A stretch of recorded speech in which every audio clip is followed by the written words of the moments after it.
Well, we made it to the first shoot of the year. Been up for 22 odd hours. Not a lot of snow on the Autobahn today, but apparently it's been getting pretty dumped on out in the Alps. We're off to Stubai Prime Park sessions for some big boots and some big air time.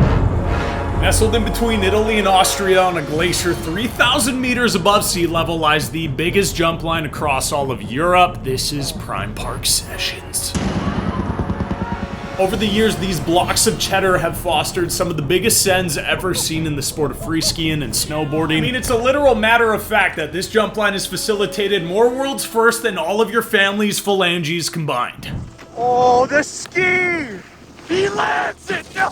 Myself, X Games medalist Juho Saastamoinen, and up-and-coming Swiss free ski prodigy Juan Bolinger spent a good chunk of this week tossing our bodies in every direction known to mankind on the Prime line. But considering this was my very first day back on skis, my body and mind weren't necessarily ready for a 90-foot yard sail, and thankfully Mother Nature agreed. There it is, man. Even in flat, dusty lighting, it is still so scary to look at. You can definitely take it like 90-foot to sweet spot if you're looking for those 21s and 23s.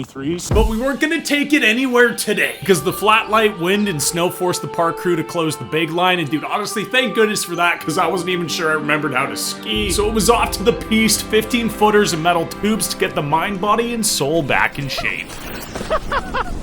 Oh, so rusty.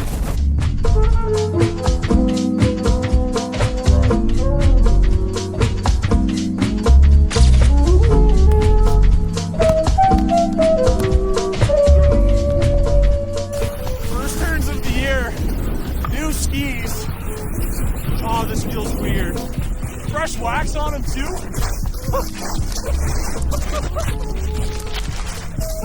Oh, dude, I really don't remember how to ski. But the edges are way too sharp. I didn't detune them. Got some carbs here.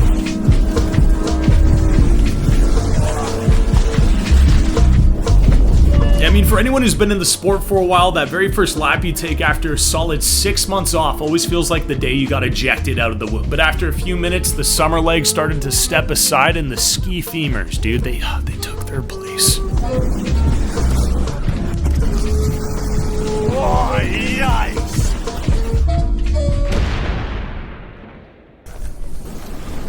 Oh, first day back on skis. Let's see if I remember how to backflip here. Oh! Butter me up, big Teflon mouth though. Nice! Rail? Yeah. Ow! Yay!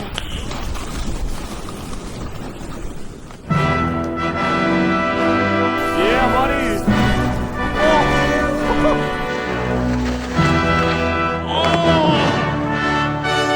That was ill, dude.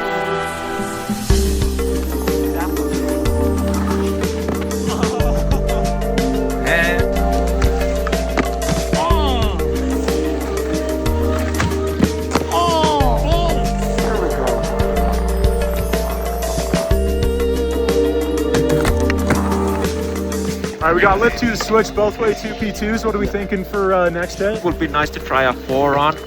That's a dicey one. Oh! You good? Was that the same hip that hurts? Oh no, it's just my ass. Every time I'm with you, I swear you open up an ass cheek. Yeah.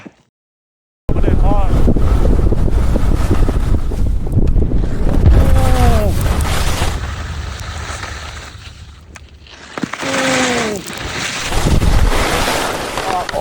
You okay?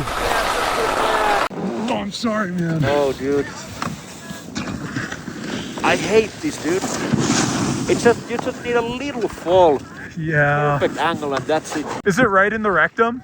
Yeah. Oh. Yeah, I don't know who needs to hear this, but tearing your bum wide open is actually incredibly common in skiing if you hit the ground at the right, but obviously not ideal angle. Unfortunately, my caboose has had the pleasure of withstanding a similar situation in the past, and I can tell you right now, there'd be no way in hell I'd go back up to rebate that 450 on. But Juho's from Finland, so back you win. Yeah, Juho. Get it. Oh my! Oh my goodness! Butter me up! That was a bunk. Oh, It wasn't a ski slide, it was a bunk. that was so heavy. It felt so nice. Oh, Safe to say that's the nicest 4-on continuing 2 my eyes have ever seen. I mean, the fact the rail was so short, it forced him to land exactly underneath his feet to keep his momentum going. It's the kind of precision required from a neurosurgeon when they're getting their scalpels all up in your dendrites, dude. It's unheard of. Now, while I wasn't gonna come anywhere close to a 450 on, my ankle was still feeling great and wanted to get after the rebar as well. yo. All right, hitting a rail first time this year. Hopefully it goes okay. Oh, thank the Lord for muscle memory, man. Try and wrap up the front 2 on it. Felt pretty decent. It's a shorter rail, so you're gonna have to bop on and bin off. Nope. No dice. Coach Juho, what was the issue? Alright, so your issue was you didn't put the front 270 out, so basically you just have to do it. Good, nice. World Cup level coaching class right there. Talk the talk, walk the walk. Oh yeah.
My ankle hurt every single ski day of the year last year, and this is the first time where I've been able to hit jumps, spin a, like a low D3, and it feels so good, dude. Like, this is what life's about. Come out of the womb, get some food in your belly so you can grow nice and strong, get 4-on continuing 2s out of flat bars, and toss some 3s on some 10-footers, man. That's what it's all about.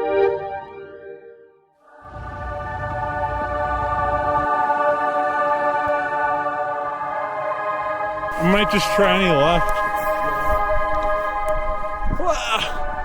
Look at all, oh!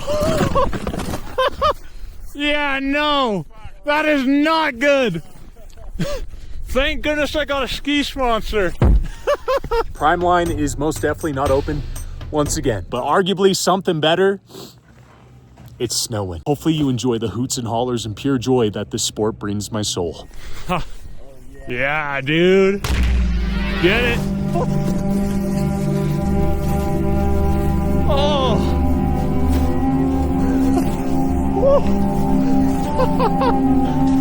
Oh.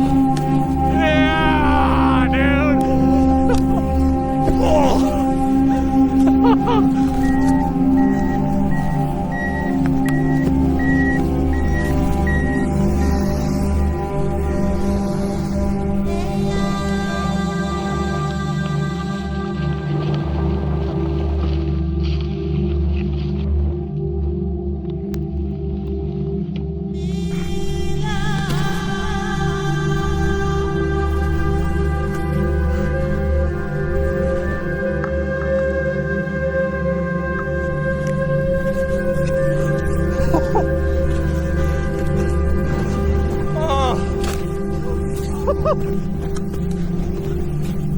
Oh.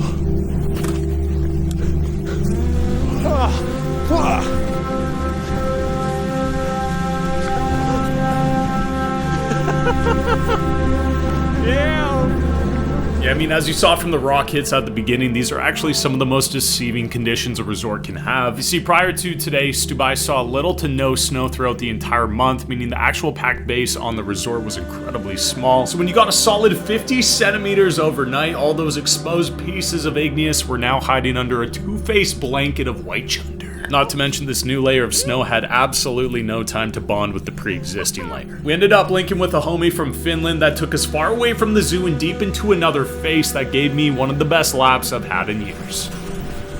Milano 2026, here we come. All right, Dad, a little bit of a check-in. We've been busting, we've been booling. How's the legs? Man, I just keep saying I love it. We're pretty fortunate out here, man. The thighs, they're quenched, they're hurting. Need a little bit of bolognese in my system, but we made it to a whole new section of Stubai here. Looks pretty untouched. We're kind of far away from the main traffic, so I don't think it's too tracked out. It was indeed the exact opposite of tracked out, because the next day when somebody put some fresh tracks in it, this happened.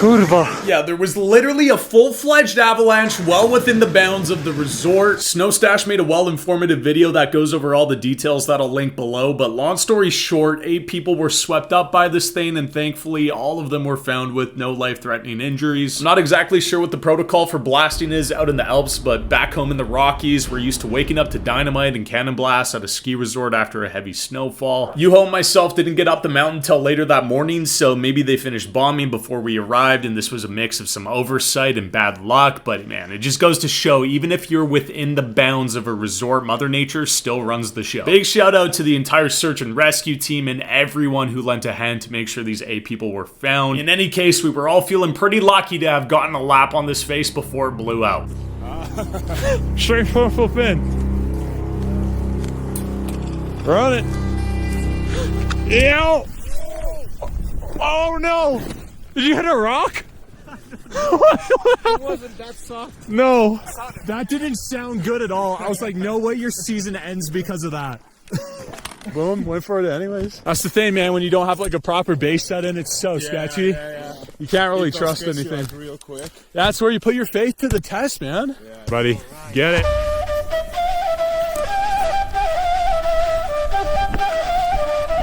Oh.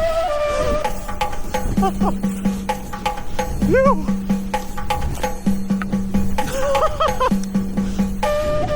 Oh.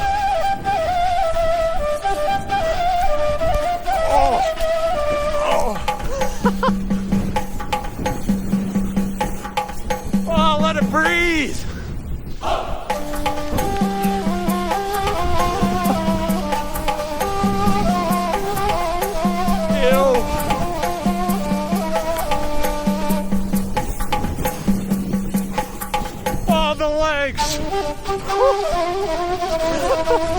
I'm tapping out.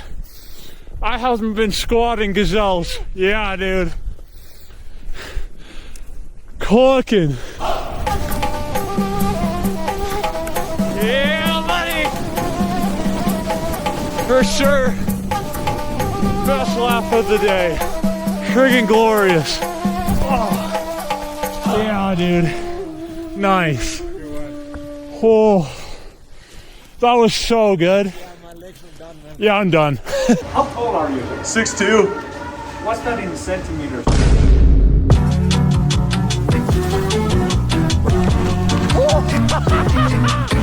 Yeah. Oh, this